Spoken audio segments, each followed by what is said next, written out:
जय भीम साथियों, जय भीम, नमो बुद्धाय।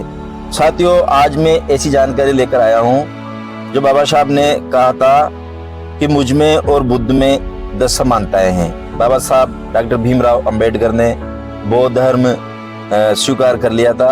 अपने अनुयायियों के साथ में बौद्ध धर्म में उनकी बहुत आस्था थी, बौद्ध धर्म से वो बहुत अधिक प्रभावित हुए थे। तो उन्होंने बौद्ध धर्म में और खुद में 10 समानताएं बताई है। वो 10 समानताएं कौन कौन सी है आपको दिखाता हूं मैं। वो 10 समानताएं कौन सी है। चंगदेव भगवान राव खरमोड़ी कहते हैं, मैं बाबा साहब का चरित्र लिखने वाला हूं। बाबा साहब के जीवन और विचारधारा को मैं अपनी कलम से यादगार बनाना चाहता हूं। इसके लिए मैं जानकारी जुटा रहा हूं। यह खबर बाबा साहब को पता चली तो बाबा साहब ने कहा, अरे मैंने डिग्रियां ली, मैंने 4 पुस्तकें लिखी, इससे अधिक विशेष क्या किया है मैंने? तो अभी मेरा चरित्र क्यों लिख रहा है? अगर मेरे हाथों से कुछ बड़ा काम होता है तो मेरे चरित्र को लिखने में मुझे बेहतर लगेगा।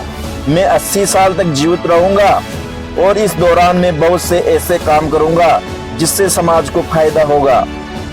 मैं बड़ा शैक्षणिक संस्था स्थापित करूंगा। मैं 30-40 किताबें लिखने वाला हूं। मैं धर्म का आंदोलन करने वाला हूं।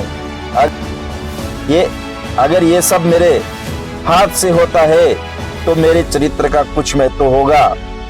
हमें पता है कि बाबा साहब ने इससे लाख गुना महान कार्य किया हुआ है, लेकिन ये बात उनके शुरुआती दौर की है। इस वजह से बाबा साहब खरमोड़ी जी से अपने चरित्र के बारे में बताने से मना करते थे। अगर कोई लहर होती तो वह जानकारी देते थे।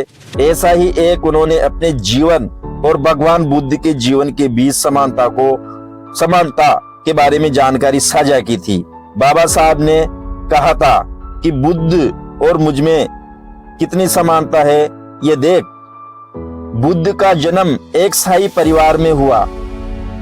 बुद्ध का जन्म एक शाही परिवार और एक क्षत्रिय परिवार में हुआ था। मैं एक अछूत परिवार में पैदा हुआ हूँ, लेकिन एक सैन्य परिवार में जन्मा हूँ। भगवान बुद्ध ने क्षमता का पाठ पढ़ाया है। मैं भी सभी लोगों में समानता ला रहा हूँ। बुद्ध की माँ का बचपन में ही देहांत हो गया था। मेरी माँ का भी बचपन में ही मृत्यु हो गया था। बुद्ध की देखभाल सौतेली माँ ने की थी। मेरी भी देखभाल मेरी चाची माँ ने, सौतेली माँ ने ही की थी। बुद्ध का एक बेटा था, मेरे भी एक ही बेटा है। मेरे कान, माथे और बालों की स्थिति बुद्ध के कान, माथे और बालों के समान है। बुद्ध बुद्धिमानी थे, मैं भी बुद्धिमानी हूँ। बुद्ध भाग्यशाली थे, मैं भी भाग्यशाली हूँ। चंगदेव खरमोड़ी लिखते हैं, बाबा साहब ने मुझे अपने हाथों, पैरों, माथे आदि की जन्म निशानियां दिखाई। इनमें से कुछ भाग्य संकेत उनके चिरंजीव यशवंत अम्बेडकर और पोते प्रकाश राव अंबेडकर के चेहरे पर है। बहुत सारे सुंदर भाग्य हैं कि मैं भाग्यशाली हूँ और मैं एक स्वस्थ व्यक्ति नहीं हूँ जो ये समझता है कि सब कुछ अपने आप ही हो जाएगा। मेरा मानना है कि जीवन तभी सफल होता है जब हम 100 गुना कठिन प्रयास करते हैं। डॉक्टर थॉमस एडिसन ने दुनिया में एक बड़ी खोज की और अपना नाम बनाया था। लोग पूछते हैं कि आपके यशस्वी होने का क्या राज है, तो वे बताते हैं कि 5% प्रेरणा स्रोत और 95% मेहनत।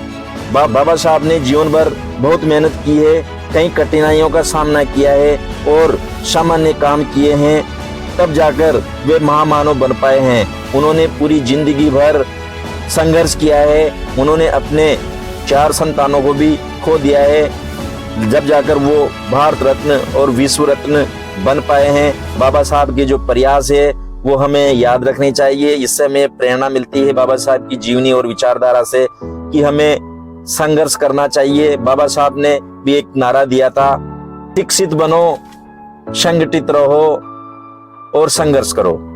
तो बाबा साहब का जो नारा है हमें याद रखना चाहिए। बाबा साहब के नक्शे कदम पर हमको चलना चाहिए। बाबा साहब का जो मिशन अधूरा है वो हमको पूरा करना है। तो साथियों, जानकारी अच्छी लगी होगी, चैनल को सब्सक्राइब करें, अधिक से अधिक शेयर करें और हमें कमेंट बॉक्स में लिखकर बताएं की जो बाबा साहब की जीवन और विचारधारा पर आधारित जानकारियां मैं आपके सामने लेकर आता हूँ, आपको कैसी लगती है? जय भीम, जय भारत, जय संविधान, नमो बुद्धाय।